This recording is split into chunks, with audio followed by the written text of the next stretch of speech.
It's time for Michigan's retirement coach, Mike Douglas.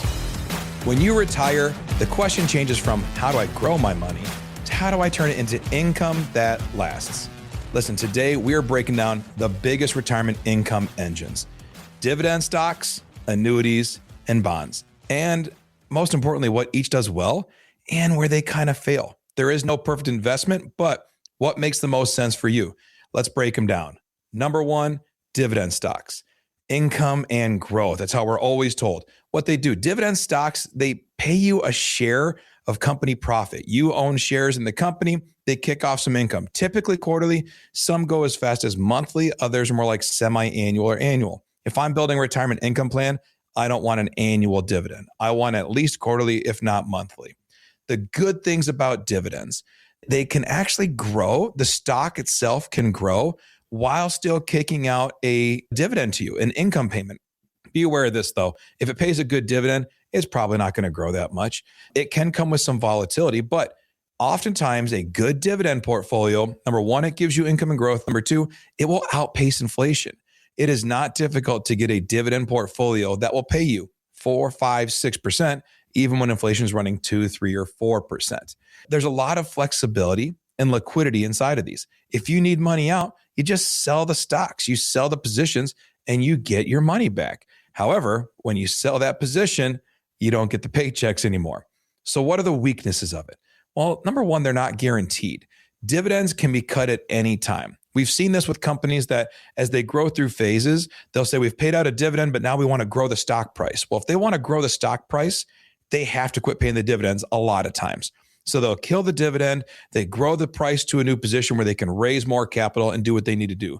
We saw Ford go through this when they wanted to build some energy plants and things where they cut the dividend, then they brought it back because it was such an uproar. Dividend stocks, we want to make sure that they are paying out consistently. Remember, they're not guaranteed. Another thing, some people like to get into energy stocks because they pay out high dividends. Trust me, that can be a great plan. It also can come with great volatility. When energy stocks shoot up or shoot down, they may change the dividend payouts. That changes your income. So just don't look for the highest dividend unless you're willing to take the highest volatility. And one last thing is that it's exposed to what we call sequence of returns risk in early retirement.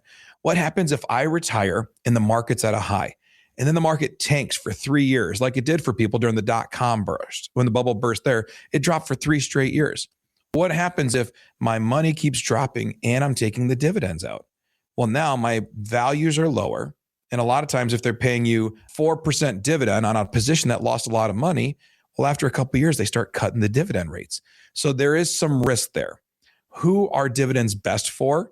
Retirees who want income and some long-term growth, and they're pretty comfortable with market swings. I always say if you want a good dividend portfolio, don't check your account balance all the time. Just take the dividend checks and check on it semi-annually. Just let it do what it's supposed to do. Dividends can be a great way to grow your portfolio and to get income. They do have some volatility risk though. Next up, annuities. Annuities are guaranteed income. That's the selling point. What they do, you give the insurance company a lump sum of money. They give you predictable, contractually guaranteed income, often for life. Especially there's a wide range of term for annuities, but when you're getting an income annuity, the exchange is I give the insurance company money, they guarantee me money the rest of my life or potentially me and my spouse. That's the strength. You cannot outlive the money. If the account balance goes to zero, which most of them are designed to do, typically by age 83 to 86, the account balance will go to zero. You've taken all your money out, and then they will keep paying you if you outlive it. So it removes longevity risk completely from this source of income. It's a predictable payment, which means it's a little easier to budget. It's not subject to market growth or market falling. Some will tell you, well, if the market grows, your income can grow. Sure. But if it's a good income annuity, it's paying out more than it'll ever grow. So just be aware of that. That's the strength. It will pay out income no matter what happens. What are the weaknesses? Limited liquidity. When you give your money to an insurance company and they guarantee you an income, you basically need to think of that as a pension and set it on a shelf next to your Social Security. And maybe if you're lucky enough to have another pension, and you never touch it. The income pays out. If you pass while there's still money in the account and it's not a type that takes away your death benefit. The good kinds, in my opinion, are the kinds where you still have a death benefit for your kids if you should die early. So I have this account, it sits up there, and I get income the rest of my life and the rest of my spouse's life. And then if there's anything left at our death, that goes to my kids. But again, very little liquidity. And if you take extra money out, they're going to lower the income they give you the rest of your life. So you really can't touch it. Oftentimes, if you get what like a variable annuity, and variable annuities have higher fees, more complexity, some market volatility, even though your income has no risk, a variable annuity oftentimes will give you market volatility to your balance.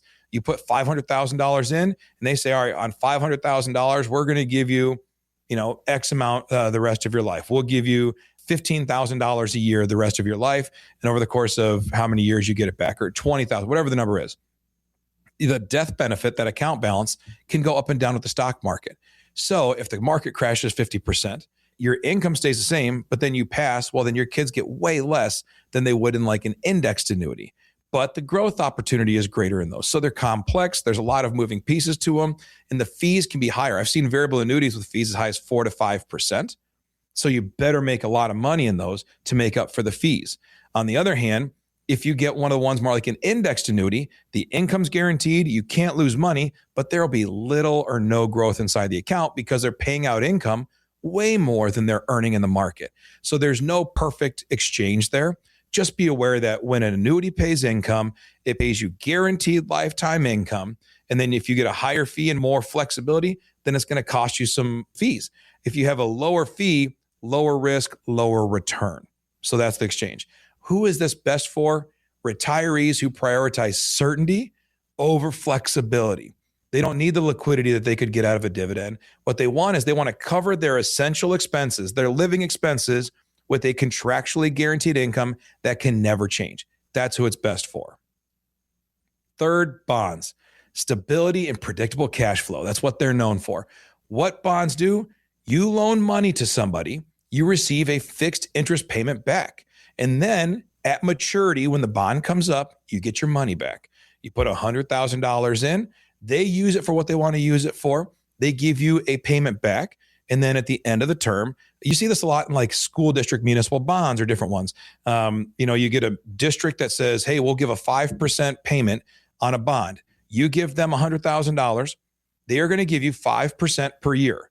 They take your $100,000, combine it with a ton of other money. They build a new pool, a new gymnasium, a new auditorium, all these renovations to the school. And then at the end, they pay you back your $100,000 after you received 5% for 10 years or 12 years or however long the term of the bond is. That's how they work. The strength of a bond is they're pretty reliable, predictable income streams. As long as you have a bond that doesn't go under and you invest in something good, it's pretty stable. It's lower volatility than stocks. And there is a liquidity option. So when you have a bond that you purchase, let's take a school district bond like we talked about. If I buy a bond that's paying 5% interest, and then because of market conditions, now bonds are only issuing at 3%. Well, now I got a 5% bond and they're only issuing at 3% now. Mine looks pretty good. So I could sell that to someone and they'll pay me a premium. I'll get more than my $100,000 back. I'll get like $104,000, $106,000 out. Why? Because they want that 5% yield year over year.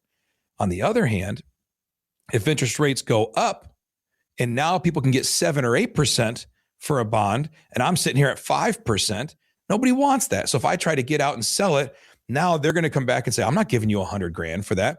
I'll give you $96,000. Why? Because I can get 7% if I go get my own. So if you want me to take your weaker bond, I better get more money out of it. So that's a risk. It's called interest rate risk. When interest rates go up, bond values go down. If you're trying to get out of it, if you're trying to make it liquid, that can be an issue. The other issue is the income is fixed. So it doesn't keep up with inflation. So you better get a bond that pays out more than your expected inflation during the term. If I get a bond paying 2.5%, and then inflation runs at 3.5%, 4%, I can't go renegotiate that bond with the school district or with the company that lent it or the bank that I got it from. I'm stuck. So if I'm going to invest money in a bond over a term, let's say a 10-year bond, it better pay out more than I think inflation is going to run over those 10 years. That's a fixed payment. It does not keep up with inflation or adjust. You're stuck in it.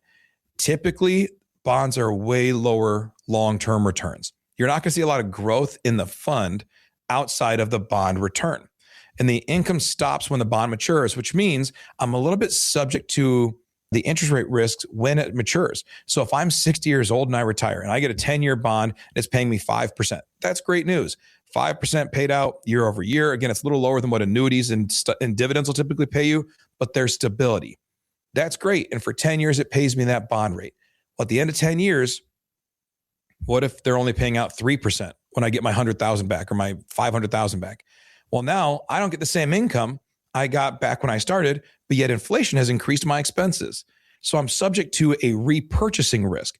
When things come up, what rates do I get? Now, if rates are higher, you won the game. If rates are lower, you lost the game. If they're the same, well, I still get 5% like I was getting, but my inflation's creeped. So that's one of the issues we have to deal with. When the bond matures, your income stops. What is this best for? In my opinion, short to mid-term income needs. You want to reduce risk in your portfolio. You want to kick out a little income. So I buy a 3 or 5 year bond. I think that's appropriate. It's not a bad thing to have, especially if you're okay with the fact that I'm not going to get out of it out of a risk of losing money. At the end of the day, generally speaking, these are not interchangeable tools. Dividends are a growth tool, a little risky, but they're a growth tool. Bonds are a stability anchor. They are there, but they're pretty stagnant. Annuities, they're income insurance, but they're restrictive. Each solves a different retirement problem. What actually works? Most people agree, and especially experts agree, that in retirement, you want to blend. I want some bonds in my portfolio. I probably need an annuity or two, maybe staggered at length so I can pick them up later on. And then it'd be nice to have some dividends that kick off that I can turn on or off as needed. It's a blended system that works together to give me all the things I need. Annuities cover my essential bills. Bonds will stabilize some income, and then dividends will help me grow income over time. If you're choosing just one, you're probably taking on unnecessary risk. The question shouldn't be which is best. You should be asking, what role does each one play in my income plan? Not what works best for the advisor, not what the person trying to sell me this thing has. Instead, what works for the most for my family. If you want help, reach out to us. Go to our website, michigansretirementcoach.com, or click on the links we have posted here. Thanks for listening to Michigan's Retirement Coach with Mike Douglas. To learn more, visit michigansretirementcoach.com. Michael Douglas is an investment advisor representative of Stewards Wealth Planning, LLC, a registered investment advisor. Financial professionals are not licensed in all 50 states. To find out if Michael Douglas is licensed in your state, please call 517-323-7526. Stewards Wealth Planning, LLC is not affiliated with nor endorsed by the Social Security Administration or any other government agency and does not provide legal or tax advice. Annuity guarantees rely solely on the financial strength and claims-paying ability of the issuing insurance company. By contacting us, you may be provided with information about insurance and annuity products offered through Michael B. Douglas, NPN number 9650939.